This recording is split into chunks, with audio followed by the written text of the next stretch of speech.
Microsoft had a lot to talk about at its E3 2018 keynote that resulted in a frenetic pace at times, as trailer after trailer was showcased without a pause. Without any delay, let's get to the 10 most important announcements.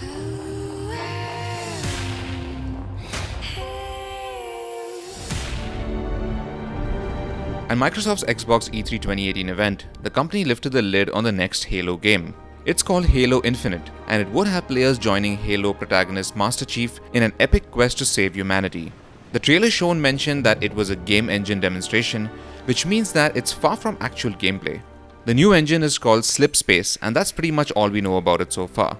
Expect Halo Infinite for the Xbox One and Windows 10 PC whenever it releases.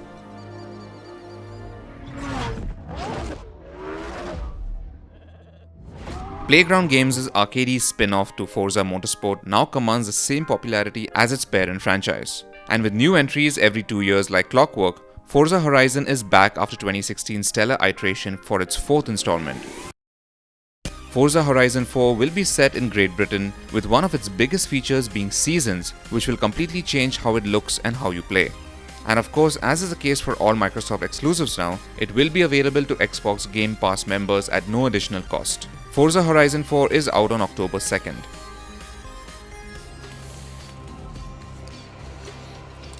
Post-apocalyptic shooter Metro Exodus was showcased at Microsoft's press conference along with a release date announcement.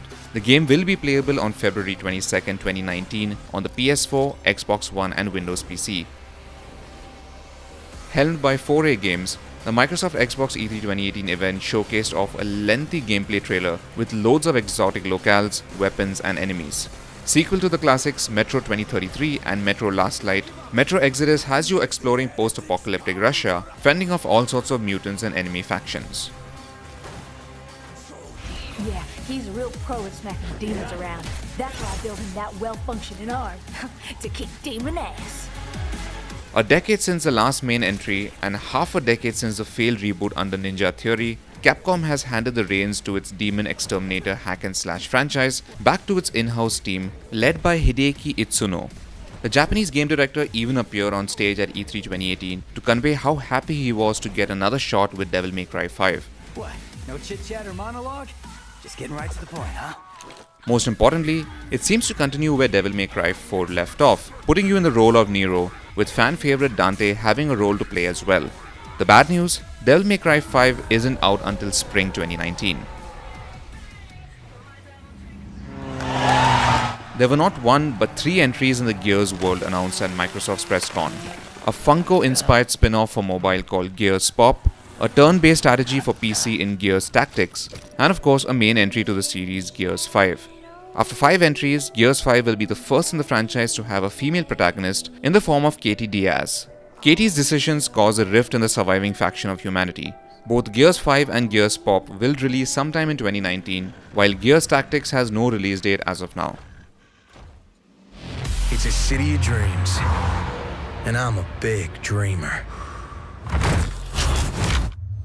CD Projekt Red finally showcased its highly awaited game CYBERPUNK 2077. Its trailer was cinematic, so we didn't get to see much in the way of gameplay. The trailer doesn't explain much about the game, but it does give us a look at the universe it's based on. Set in a city with widespread poverty, sky-high crime rates, but a promise that keeps its citizens going. Just like Mumbai then. Does that happen a lot? Want me getting shot at? Only time. The leak right before E3, Just Cause 4 still gives you some good reasons to be excited. It's even more over the top than some of the previous entries in the franchise. The trailer shows a protagonist, Rico, riding a missile that ends up destroying a building, as Rico parachutes out at the last possible moment. There were also lots of scenes that showed Rico jumping off planes, shooting at enemies from fast-moving vehicles, and much more. Just Cause 4 releases in December 2018. Microsoft announced that Xbox Game Pass, which is Microsoft's Netflix-style game service, is getting an upgrade called Fast Start. According to the company, it will allow you to get into games twice as fast compared to the tech used in Xbox Game Pass right now. Fast Start system uses machine learning and doesn't require developers to do any extra work to optimize their games. The fine print, however, suggests that you'll need a 20 Mbps line to get the best of it.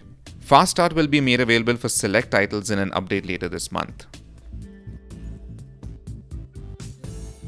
Microsoft is looking at putting its reputation of lack of exclusive game titles behind it.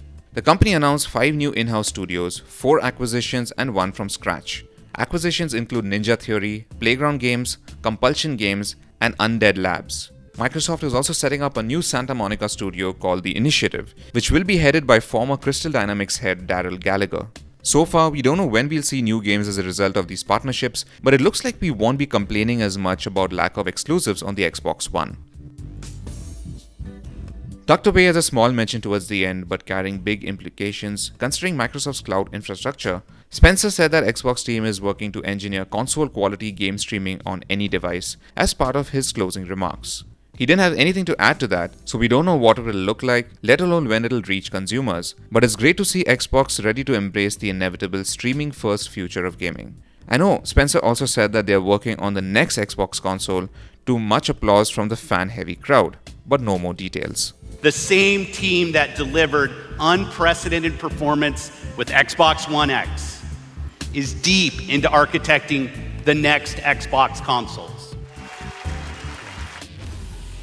So this was a quick recap at all of Microsoft's major announcements at E3 2018. For more coverage, stay tuned to Gadgets360.com.